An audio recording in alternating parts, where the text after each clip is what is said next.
Hello दोस्तों। आज मैं आपको इस वीडियो के माध्यम से बताऊंगा कि आपको अपने घर के लिए किस टाइप का टाइल यूज़ करना है। आपको हमेशा अपने घर में विट्रीफाइड टाइल यूज़ करना है, ना कि सिरेमिक। विट्रीफाइड टाइल होता क्या है? विट्रीफाइड टाइल जो है पोर्सिलेन का एक पार्ट है। पोर्सिलेन मतलब कि चीनी मिट्टी का एक टाइप है विट्रीफाइड टाइल। हमेशा आपको वही टाइल प्रेफर करना है, चाहे आपको अपने घर के अंदर रूम में लगाना है, लिविंग रूम में लगाना है, किचन में लगाना है, टॉयलेट में लगाना है, स्टडी रूम में लगाना है या बालकनी में लगाना है। विट्रीफाइड टाइल के टाइप अलग अलग हो जाएंगे। फिर ग्लॉसी यूज़ करना है आपको, सेमी ग्लॉसी यूज़ करना है आपको, मैट फिनिश यूज़ करना है आपको, या फिर आपको टेक्सचर में यूज़ करना है। वो आपके ऊपर डिपेंड करता है कि आपके आपके कहाँ पर उस टाइल को लगाना चाहती हो। आप रूम के अंदर लगाना चाहती हो, आप किचन के अंदर कौन सा लगाना चाहती हो, आप अपने बालकनी में क्या लगाना चाहती हो। उसके बाद बात करूँगा मैं कि विट्रीफाइड टाइल हमें क्यों लगाना चाहिए और सिरेमिक हमें क्यों नहीं लगाना चाहिए। विट्रीफाइड टाइल जो होता है वो उसके अंदर जो पोर्स होती हैं, जो होल होती हैं, बारीक बारीक जो होल होती है, बहुत कम होती हैं, होते ही नहीं है कंपेयर टू सिरेमिक टाइल। जिससे कि जब भी कभी भी आपके फर्श पे पानी गिरेगा, वो टाइल पानी ऑब्जर्व नहीं करेगा बिल्कुल भी। और कंपेयर टू सिरेमिक टाइल आपका पानी ऑब्जर्व करेगा, वो पानी नीचे जाएगा, वो सीपेज क्रिएट करेगा कुछ टाइम बाद। इसीलिए हमें विट्रीफाइड टाइल का एक बहुत मोस्ट इम्पोर्टेंट वजह है हमें यूज़ करने की। सेकंड है कि वो टाइल होता है सॉलिड एकदम कंपेयर टू सिरेमिक टाइल की। थर्ड है कि मोर ड्यूरेबल होता है कंपेयर टू सिरेमिक टाइल का। फोर्थ है स्टेन नहीं आता है कंपेयर टू सिरेमिक टाइल के। ये एडवांटेज है विट्रीफाइड टाइल के।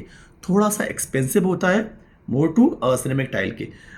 हम लोग कहीं भी लगाएंगे, दीवार में लगाना है या फिर फ्लोर में लगाना है, तो हम विट्रीफाइड टाइल यूज़ करेंगे। ये हमने सेलेक्ट कर लिया। बात आती है कि विट्रीफाइड टाइल जो है मार्केट में किस किस साइज का आता है, अवेलेबल है। जनरली जो अवेलेबल है वो 1x1 का साइज मिलता है हमें, 2x2 का बहुत ज़्यादा मिलता है हम लोगों को, और 2x4 का मिलता है मोस्ट ऑफ हम लोगों को। अभी 4x4 का भी साइज आ गया अवेलेबल है, और 4x8 का भी साइज मार्केट में आ चुका है इस वक्त। अगर हमें किचन में यूज़ करना है तो हमें देखना है कि किचन के अंदर हमें बड़े से बड़ा साइज़ यूज़ करना चाहिए। 4x8 यूज़ करना चाहिए किचन के अंदर। वॉशरूम में हम लोग 2x4 यूज़ कर सकते हैं। रूम के अंदर भी हम लोग 2x4 यूज़ कर सकते हैं। और लिविंग रूम के अंदर हमें बड़ा साइज़ का टाइल यूज़ करना चाहिए, जिससे हमें लुक अच्छा लगना चाहिए, इनहेंस लगना चाहिए, ब्यूटी क्रिएट होना चाहिए घर के अंदर। अभी मैं बात करूँगा कि अगर हमने टाइल डिसाइड कर लिया, साइज़ डिसाइड कर लिया कि हमें टाइल का थिकनेस क्या रखना चाहिए। मोस्ट ऑफ मार्केट के अंदर इस वक्त 5 mm से टाइल आता है। 5 mm से लेकर 20 mm का टाइल मिल जाएगा आपको मार्केट के अंदर। जनरली जो यूज़ करते हैं लोग 8 से 10 mm यूज़ करते हैं अपने घर के लिए। अगर लगता है आपको घर के अंदर आपके अंदर बहुत ज़्यादा लोग आते हैं, लोग आना जाना बहुत ज़्यादा लोगों का रहता है, तो आप 12 से 15 mm की थिकनेस का टाइल यूज़ करो, ज़्यादा बेटर रहेगा, मोर ड्यूरेबल होगा आपके घर के लिए। ये भी डिसाइड हो गया आपका। अब बात आती है लगाने की।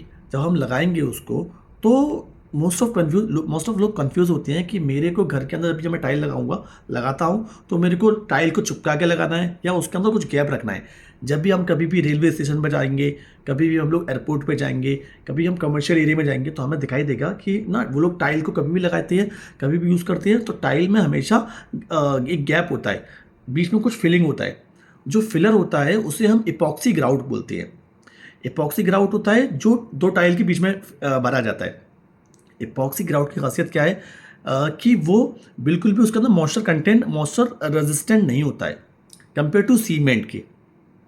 तो इसीलिए हमें प्रेफर करना चाहिए कि हमें ग्राउटिंग यूज़ करना चाहिए, हमें स्पेसर यूज़ करना चाहिए टाइल के अंदर कंपेयर टू पेपर जॉइंट की।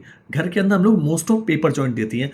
होता क्या है, उसका पेपर जॉइंट का इशू क्या आता है कि कुछ टाइम बाद जब टाइल लग जाता है और गर्मी पड़ना स्टार्ट होता है, गर्मी की वजह से थर्मल एक्सपेंशन होता है और हीट क्रिएट होती है। हीट क्रिएट होने की वजह से टाइल में थोड़ा सा स्पेस बढ़ता है, उसका एक्सपेंशन होता है, तो अब गैप होता नहीं है, तो टाइल आपसी में टकराता है। टकराने की वजह से उसके अंदर गैस क्रिएट होता है। गैस क्रिएट होकर वो टाइल क्रैक होना स्टार्ट हो जाता है। कुछ टाइम बाद उसमें क्रैक आना स्टार्ट हो जाती है। दूसरी बात, पेपर जॉइंट जो होता है, पेपर जॉइंट के अंदर पेपर जॉइंट कभी भी होता है तो वो जो भी मिस्त्री होता है, कोई भी होता है, वो अच्छे से पेपर जॉइंट को फिल नहीं करता है। उसमें कुछ ना कुछ गैप रह जाता है, क्योंकि पेपर जॉइंट में बहुत बारीक होता है, उसमें कुछ ना कुछ गैप रह जाएगा। उस टाइम पर उसमें पानी जाना स्टार्ट हो जाएगा और वो नीचे सीपेज क्रिएट करता है। अगर मैं उस टाइल के अंदर ग्राउट स्पेसर यूज़ करता हूँ, तो कभी भी एक्सपेंशन होगा, कोई भी दिक्कत आएगी, कोई भी अंदर हीट पैदा हुआ या कुछ भी स्पेस बढ़ा आपका, तो वो एक प्रॉपर 2 mm का 3 mm का अपना स्पेस जो रखा है वो अपना स्पेस लेगा, टाइल में कभी भी क्रैक नहीं आएगा आपके।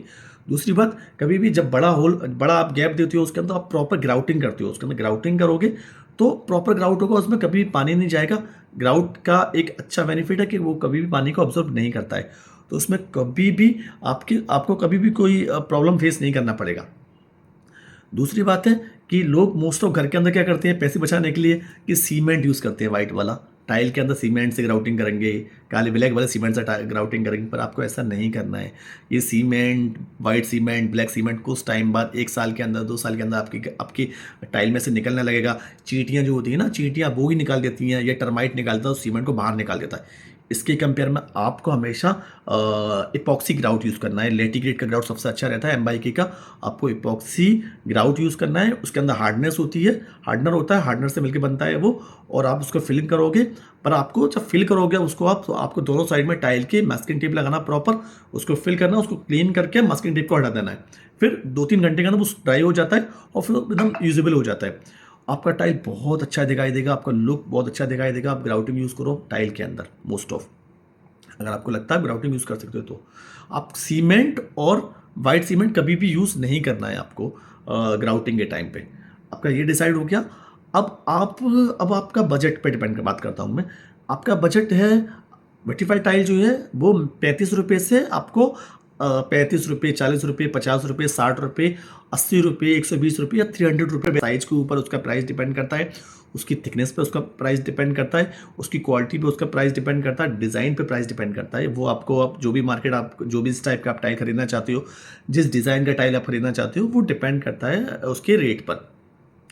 अगर आप वॉल के ऊपर कोई टाइल लगा रहे हो, हमेशा अगर कोई वॉल के ऊपर टाइल लगा रहे हो तो आप प्रीफर करो 8 mm का टाइल लगा दो वॉल के ऊपर, कोई दिक्कत नहीं आएगा कभी भी। वॉल के ऊपर लगाओ, स्केटिंग में यूज़ करो आप 8 mm का टाइल। फ्लोरिंग में आप 8-10 mm का यूज़ कर सकते हो, 12 mm का यूज़ कर सकते हो, 15 mm का यूज़ कर सकते हो। तो ये सब चीज़ें हैं। आपको जब भी आप टाइल लगाने की सोच रहे हो तो आपको ये सब चीज़ें ध्यान में रखनी है कि आप मेरे को वर्टिफाइड टाइल यूज़ करना है, नंबर 1। नंबर 2, मेरे को साइज़ मेरे को चूज़ करना है, उसके अंदर से किस साइज़ का मेरे को टाइल यूज़ करना है। छोटा साइज़ यूज़ करोगे तो पानी जाएगा, ज़्यादा जॉइंट होंगे, ज़्यादा जॉइंट आएंगे, सीपेज जाने के चांसेस ज़्यादा रहेंगे।